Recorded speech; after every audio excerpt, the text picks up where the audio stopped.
창세기의 구조가 이렇습니다.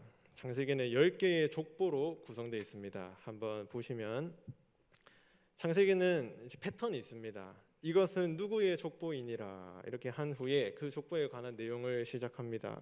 총 10개가 있는데 그 마지막이 야곱의 족보입니다. 오늘 읽었던 본문은 야곱의 족보 안에 놓여 있습니다. 야곱의 족보. 제가 저 별을 잘못 쳐놓은 것 같은데 맨 뒤에 야곱의 족보입니다.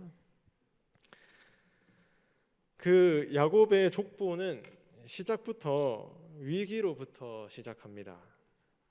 야곱이 자기 아들들을 편애했고 그 편애 때문에 형제들이 요셉을 미워하게 됐습니다.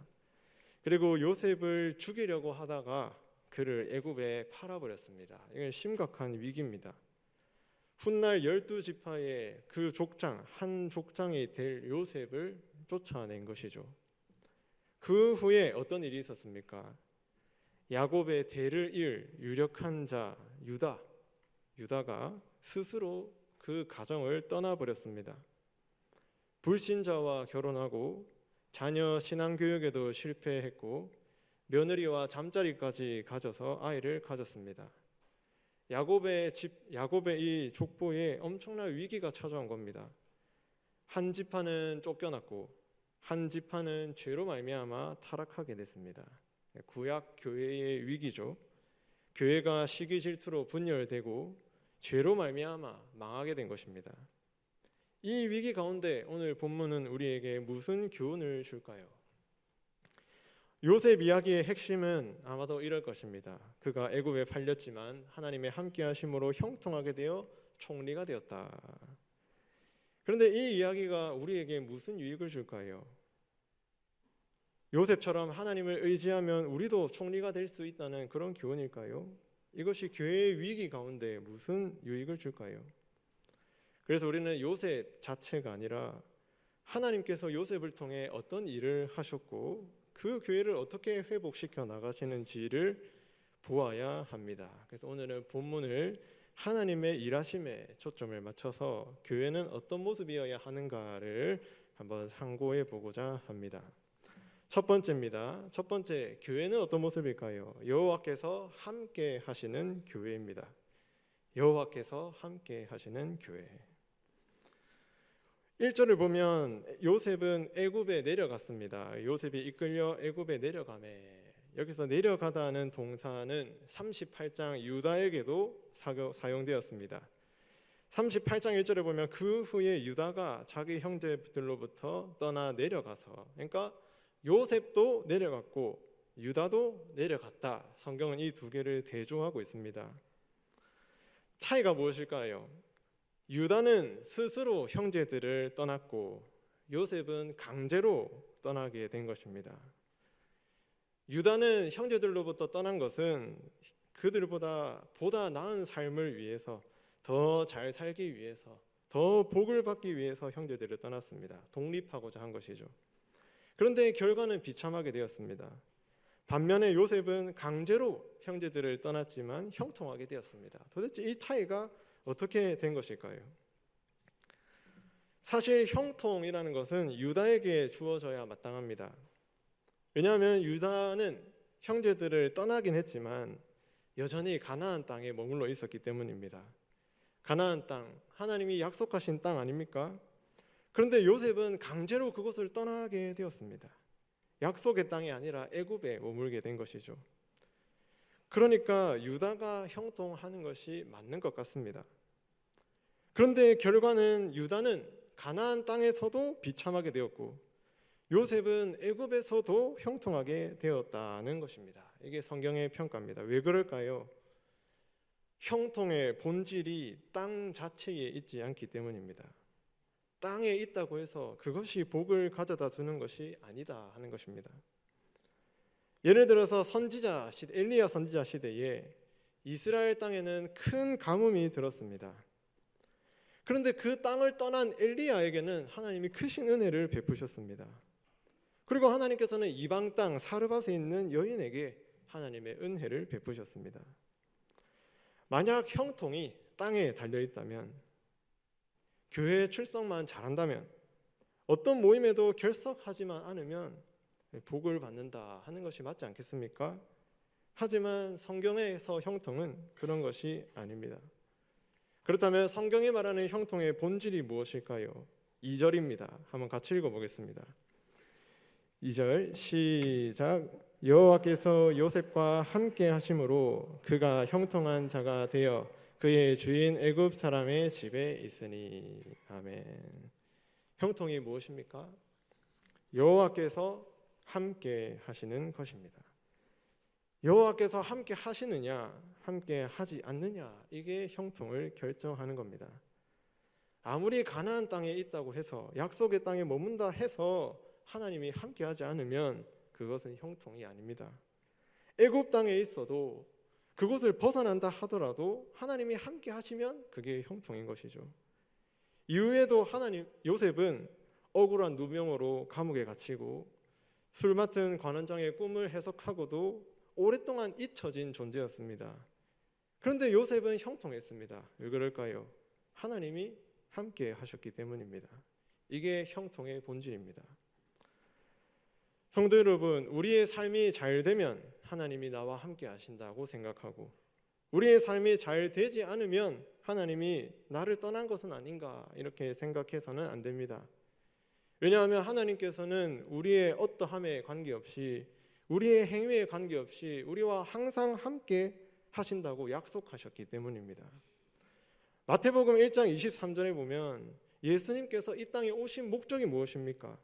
우리와 함께 하기 위해서입니다. 하나님은 신들 중에서 가장 탁월한 신이고 우리는 벌레 같은 인간일 뿐입니다. 그 하나님과 우리 사이의 사이의 간격이 얼마나 넓겠습니까? 그런데 그 하나님께서 우리와 함께 하기 위해서 육신을 입고 이 땅에 오셨는데 그분 이름이 무엇입니까? 바로 임마누엘이죠. 우리와 함께 하신다 하시는 것입니다. 그리고 예수께서 구원 사역을 다 마치시고 세상을 떠나실 때 어떤 약속을 주셨습니까? 볼지어다 내가 세상 끝날까지 너희와 함께 있으리라. 그 후에 예수님께서는 승천하시고 성령을 보내어서 우리 마음에 오셨습니다. 그리고 우리를 떠나지 않습니다. 늘 우리와 함께 하십니다. 우리를 인친 것이죠. 너희는 내 것이다 확증해 주신 것입니다. 이 삼위일체 하나님의 함께 하심이 매주 예배 때마다 선포됩니다. 우리가 예배를 다 마치고 교회당 밖을 나갈 때 삼위 하나님께서 우리와 함께 하신다고 선포해 주십니다. 바로 축도인 것이죠. 주 예수 그리스도의 은혜와 하나님의 사랑과 성령의 교통하심이 너희와 함께 있을지어다 이렇게 선포하고 있는 것입니다. 이렇게 하나님께서는 늘 우리와 함께 하시고 함께 하셨고 함께 하고 계시고 함께 하실 것을 약속해 주신 것입니다. 문제는 무엇입니까? 하나님이 우리와 함께 하지 않는 것이 아니라 우리가 하나님의 함께 하심을 믿지 못하는 것입니다. 그것을 간과하거나 불신하거나 쉽게 생각하는 것이죠. 우리는 요셉처럼 앞날을 알 수 없습니다. 청소년들은 진학 문제로, 청년들은 취업과 결혼 문제로, 부모 세대들은 자녀 문제와 경제적인 문제로, 노인들은 질병 등의 문제로 우리의 삶에는 예측할 수 없는 것들이 참 많이 있습니다. 이때 우리가 무엇을 붙들어야 할까요? 바로 임마누엘의 약속입니다. 그 약속을 붙들 때 어떤 어려움이 닥쳐오더라도 낙심하지 않고 담대하게 살아갈 수 있습니다. 그런데 야곱의 가족은 어떻습니까? 하나님께서는 그들을 일시적으로 떠나셨습니다. 영원히 떠난 것이 아닙니다. 일시적으로 떠났습니다. 왜냐하면 죄 가운데 있었기 때문입니다. 요셉의 꿈을 통해 하나님의 뜻이 계시되었습니다. 하나님께서 요셉을 통해 그들을 다스린다 하는 것이죠. 그런데 하나님께서는 그 계시를 주신 이후에 하나님은 야곱에게 침묵하셨습니다. 야곱의 가정에는 계시가 없었습니다. 하나님의 말씀이 주어지지 않았습니다. 창세기 46장에 이르러서야 비로소 하나님이 야곱에게 말씀하셨습니다. 적어도 요셉이 떠나고 10년에서 20년 동안 요셉과 야곱이 재회하기까지 하나님의 말씀이 주어지지 않았습니다. 그래서 큰 흉년이 온다는 그 소식도 듣지 못했고 야곱의 가족은 어떤 대비도 할 수 없었습니다. 하나님은 오늘날도 우리들에게 침묵하실 수 있습니다. 영원히 떠나시는 것이 아닙니다. 일시적으로 침묵할 수 있습니다. 하나님은 설교자에게도 침묵할 수 있습니다. 말씀을 묵상하며 두려움을 많이 느꼈습니다. 이러한 침묵이 있을 때 우리는 어떻게 해야 될까요? 하나님의 말씀을 달라고 부르짖는 수밖에 없을 것입니다. 저도 그렇고 우리 성도님들도 그렇고 하나님께 부르짖어야만 우리가 그 말씀을 들을 수가 있습니다.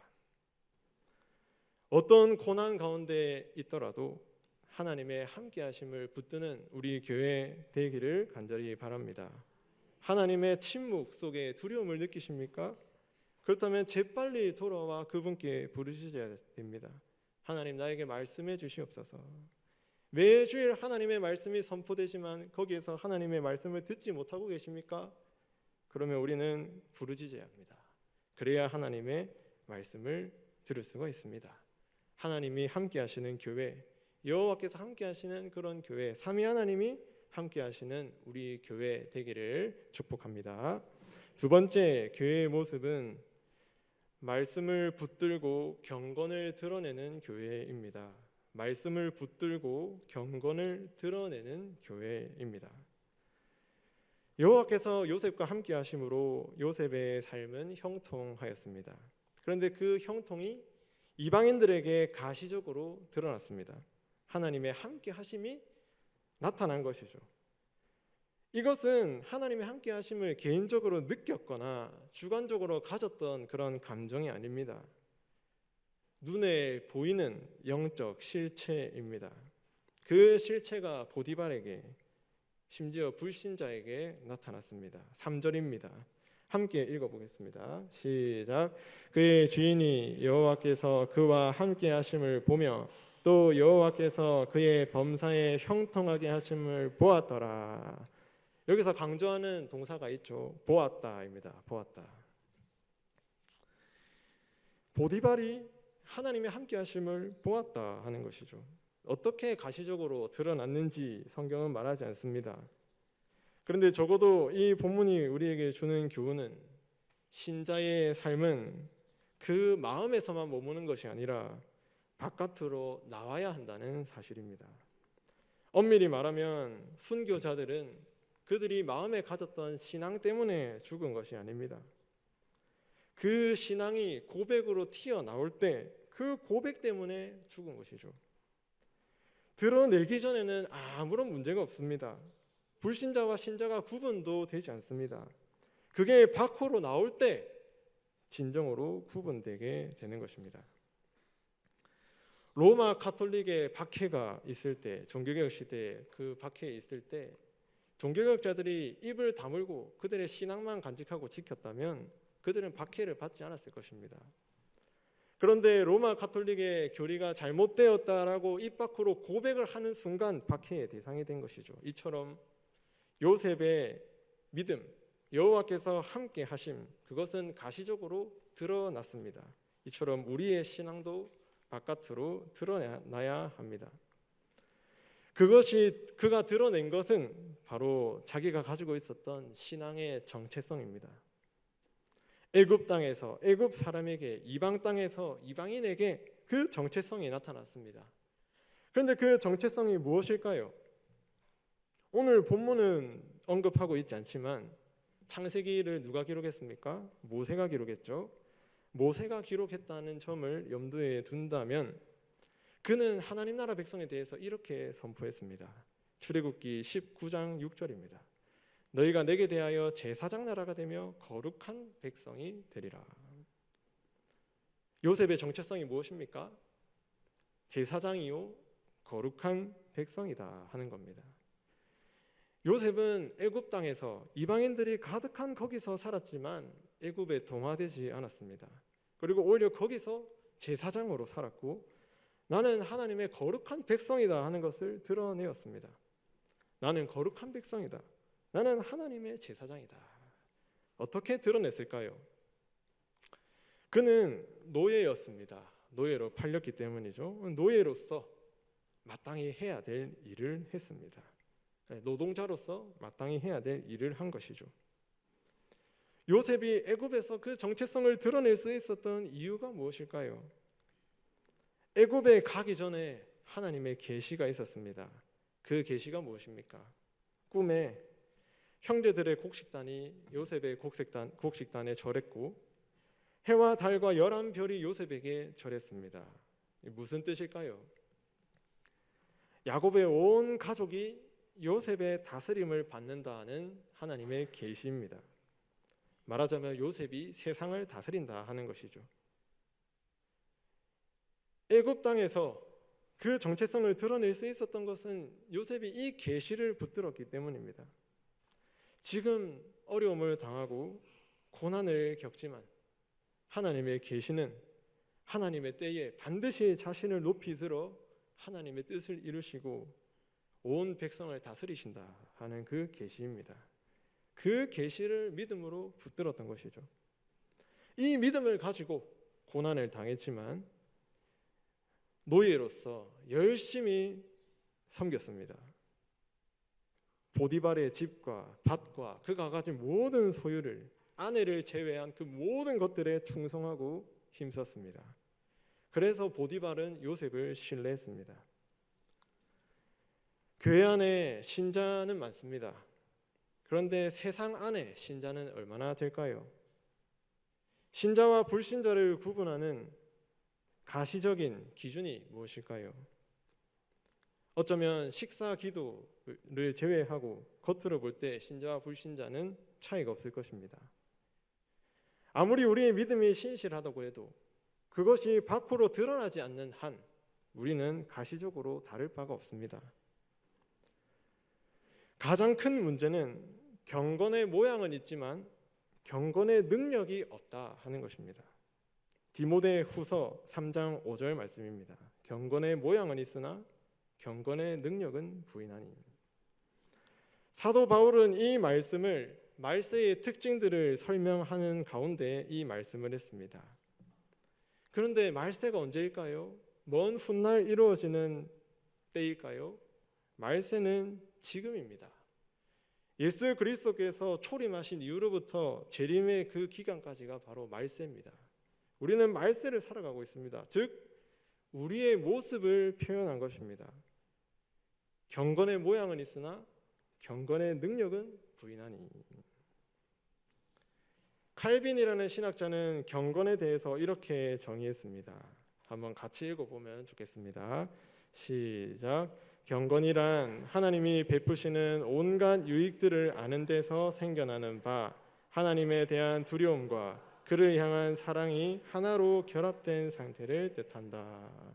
경건이 무엇입니까? 하나님에 대한 두려움과 동시에 하나님을 사랑하는 마음입니다. 이 두 개가 결합된 것이죠.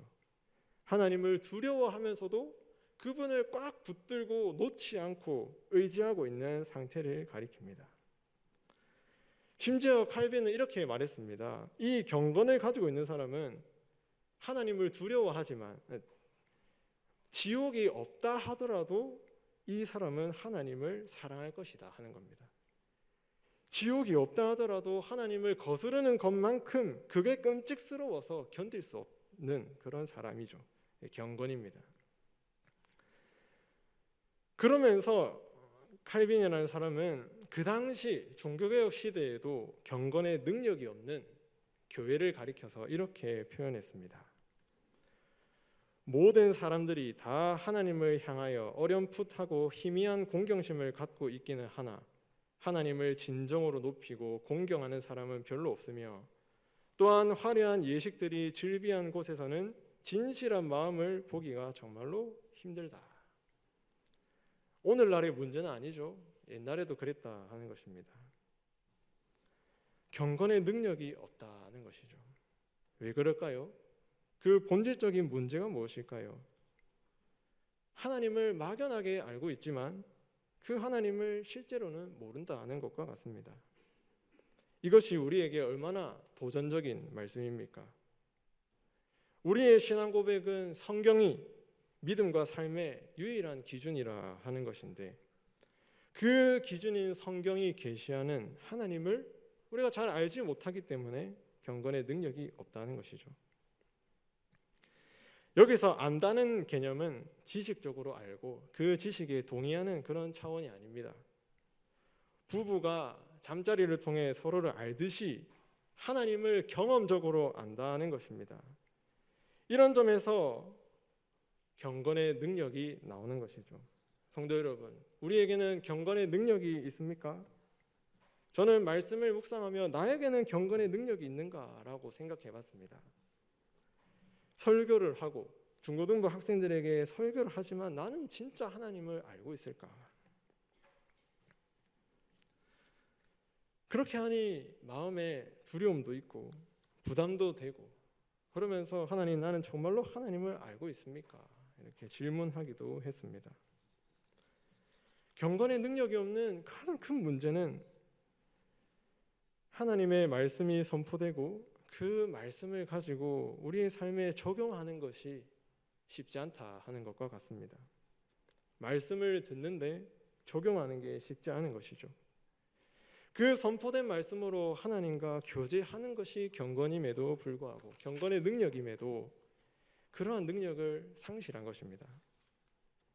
그러나 요셉은 하나님이 선포한 그 계시, 요셉이 세상을 다스릴 것이다 하는 그 계시를 붙들고 믿음으로 애굽 땅에서 살았고, 그 믿음으로 애굽에서 자신의 경건함을 드러내었습니다.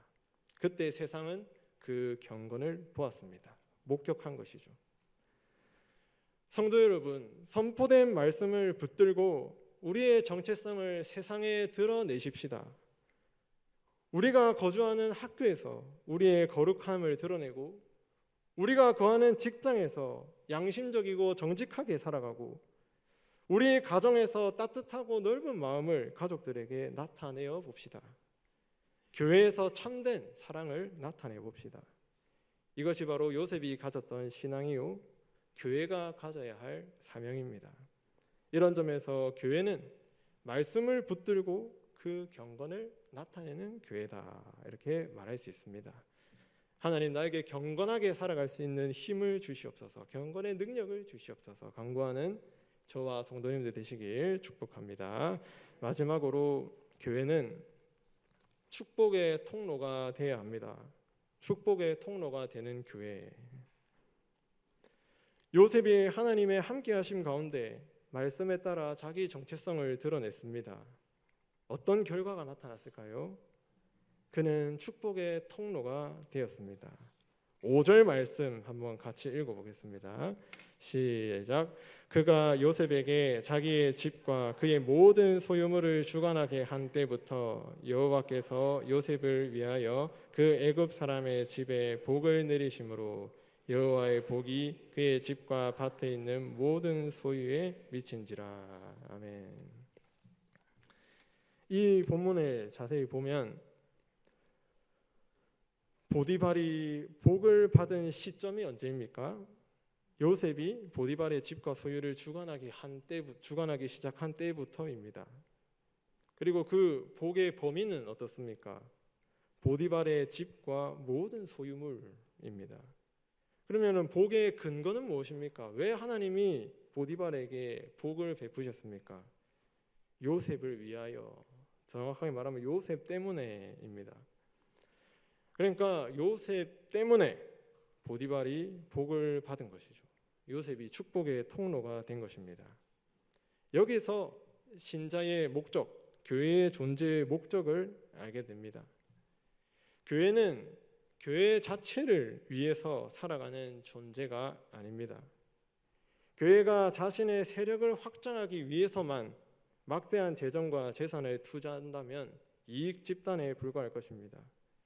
복의 통로가 아니라 비난의 통로가 될 것입니다. 요셉이 보디발의 집에서 충성되이 섬겼던 것은 자신의 자유를 위해서 또는 자신의 이익을 위해서 그렇게 살았던 것이 아닙니다.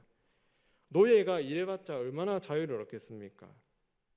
그는 그저 자신의 해야 할 일을 겸손하게 수행했던 것뿐입니다. 믿음으로 그렇게 한 것이죠. 그럴 때 어떤 결과가 초래하게 되었습니까? 보디발의 가정이 복을 받고 보디발의 밭과 모든 소유가 복을 받고 요셉이 감옥에 있을 때는 감옥의 간수장이 복을 받고 큰 흉년이 들었을 때는 애굽 전역이 심지어 가나안 땅을 포함한 그 모든 지역들이 복을 받게 된 겁니다. 이런 점에서 오늘 본문은 교회가 어떤 방향으로 나아가야 하는지 잘 보여주고 있습니다. 한국에 복음이 선포될 때 교회는 축복의 통로가 되었습니다. 당시 한국은 미개한 나라였습니다. 그때 교회는 수많은 학교를 세워서 백성들을 교육했습니다. 질병으로 고통받는 백성들을 위해서 수많은 병원들을 세웠습니다. 거기서 치료해 준 것이죠. 이런 기관들을 통해 신자뿐만 아니라 불신자들도 복을 누리게 되었습니다. 그것 때문에 교회가 얼마나 성장해 왔습니까? 한번 생각해 보면 좋겠습니다. 오늘날 불신자들, 예수님을 믿지 않는 사람들은 교회를 통해서 복을 누린다고 생각할까요? 그렇게 생각하는 사람이 얼마나 있을까요? 사실 저는 잘 모르겠습니다. 인생의 경험이 많이 없기 때문입니다.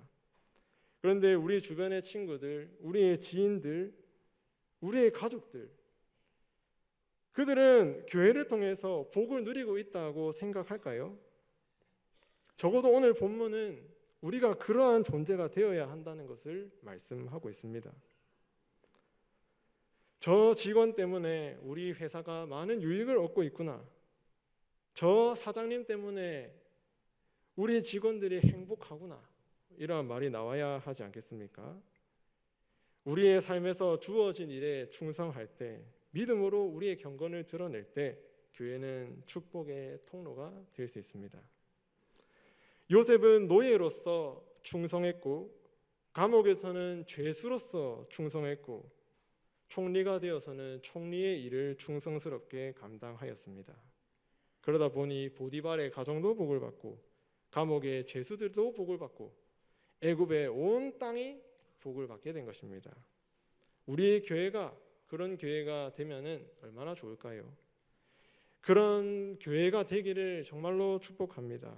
우리 교회 성도 한 사람 한 사람이 가정에서, 직장에서, 학교에서 그러한 축복의 통로가 될 때 세상이 우리를 향해서 행복함을 느끼고 감사함을 느끼게 될 것입니다. 말씀을 정리하겠습니다. 성도 여러분, 요셉 이야기를 통해 하나님이 우리에게 주신 교훈이 무엇입니까? 교회는 세상에서 어떠한 모습이 되어야 합니까? 첫 번째, 교회는 하나님이 항상 함께 하신다는 것을 굳게 붙들어야 합니다. 두 번째로, 우리의 믿음으로 우리의 경건함을 세상에 보여주어야 합니다. 세 번째로, 그 결과 우리를 통해서 세상이 복을 받게 되고 가정과 직장과 학교와 온 사회가 교회로 말미암아 복을 받게 될 것입니다. 우리는 우리를 위해서 존재하는 것이 아니라 세상을 위해서 존재합니다.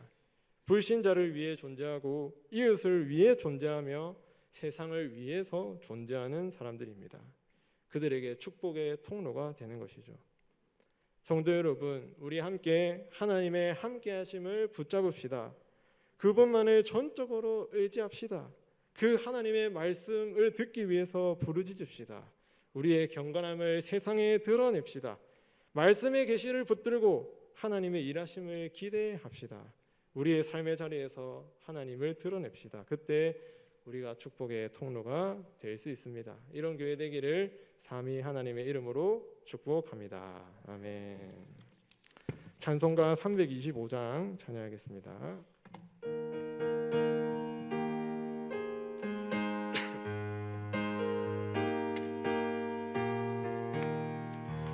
예수가 함께 계시니 시험이 오나 겁없네. 기쁨의 근원 되시는 예수를 위해 삽시다. 날마다 주를 섬기며 언제나 주를 기리고 그 사랑 안에 살면서 딴 길로 가지 맙시다. 이 세상 사는 동안에 주 이름 전파하면서 무한한 복락 주시는 예수를 위해 삽시다. 날마다 주를 섬기며 언제나 주를 기리고 그 사랑 안에 살면서 딴 길로 가지 맙시다. 이 세상 친구 없어도 예수는 나의 친구니 불의한 일을 버리고 예수를 위해 삽시다. 날마다 주를 섬기며 언제나 주를 기리고 그 사랑 안에 살면서 딴 길로 가지 맙시다.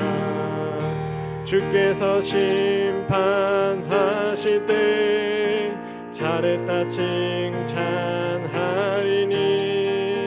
이러한 상급 받도록 예수를 위해 삽시다. 날마다 주를 섬기며 언제나 주를 기리고 그 사랑 안에 살면서 딴 길로 가지 맙시다. 이 시간 말씀 생각하며 함께 기도했으면 좋겠습니다. 하나님, 우리와 함께 하심을 늘 붙들게 하여 주시옵소서. 하나님의 말씀이 들리지 않습니다. 하나님께 부르짖습니다. 말씀하여 주시옵소서. 이 믿음으로 우리 가정에, 우리 교회에, 이 세상에 우리의 경건함을 드러내게 하여 주시옵소서. 하나님의 말씀의 계시를 붙들게 하여 주시옵소서. 그래서 축복의 통로가 되고 우리를 통해서, 우리 교회를 통해서 세상의 복을 받게 하여 주시옵소서.